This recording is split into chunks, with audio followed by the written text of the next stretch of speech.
आपण पाहत आहात SM मराठी न्यूज।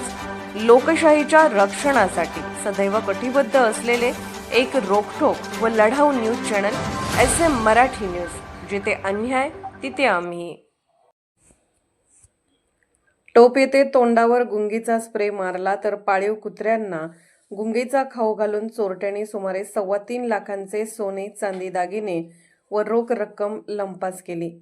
घराच्या दरवाजाचा कडी कोंडा पाडून घरात शिरून झोपी गेलेल्या लोकांच्या तोंडावर गुंगीचा स्प्रे मारला तर पाळीव कुत्र्यांना गुंगीचा खाऊ घालून चोरट्यांनी सुमारे 3.25 लाखाचे सोने चांदी दागिने व रोख रक्कम लंपास केली। ही घटना गुरुवारी पहाटे 1:30 वाजण्याच्या सुमारास टोप येथे घडली। शिरोली पोलिसांनी घटनास्थळाची पाहणी करत श्वानपथक व ठसे तज्ञास पाचारण करण्यात आले होते। अज्ञात चोरटे सीसीटीव्ही कॅमेऱ्यात कैद झाले असून पोलीस त्या आधारे शोध घेत आहेत। पोलीस व घटनास्थळावरून मिळालेली अधिक माहिती अशी की महामार्गालगत असणाऱ्या टोप ग्रामपंचायत शेजारी फिर्यादी वैभव पाटील यांचे घर असून ते आपल्या कुटुंबासह येथे राहतात। बुधवारी रात्री घरातील सर्व कामे उरकून ते 10 वाजण्याच्या सुमारास झोपले, पण गुरुवारी पहाटे 1:30 वाजता अज्ञात चोरट्यांनी घराशेजारील पाहणी करत बंद घराच्या दरवाजाचे कडी कोंडा उचकटून घरात प्रवेश केला। घरात झोपेत असलेल्या लोकांच्या तोंडावर गुंगीचा स्प्रे मारला।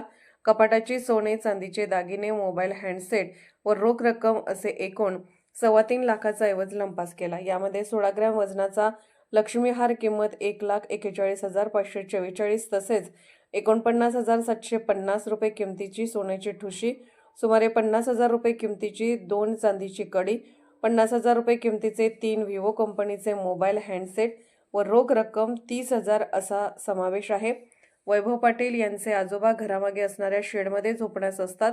ते लघुशंकेस उठले असता त्यांना घराचा दरवाजा उघडा असल्याचे दिसले। त्यांनी घरातील लोकांना आवाज दिला, पण कोणताच प्रतिसाद आला नसल्याने त्यांनी घरात जाऊन वैभव या झोपेतून जागे केले।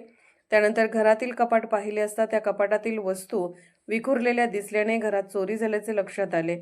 त्यानंतर त्यांनी आपले पाळीव 2 कुत्र्यांना पाहिले असता ते काहीतरी खाल्ल्यामुळे निपचित पडल्याचे दिसले। त्यानंतर त्यांनी शिरोली पोलिसांशी संपर्क साधून घडला प्रकार सांगितला। त्यानंतर अज्ञात चोरट्याविरोधात गुन्हा नोंद करण्यात आला। यानंतर पोलिसांनी श्वानपथक व ठसे तज्ञ पथकास पाचारण केले, मात्र तपासात काही निष्पन्न झाले नाही। SM मराठी न्यूज चॅनलला लाईक करा, शेअर करा आणि सबस्क्राईब करा।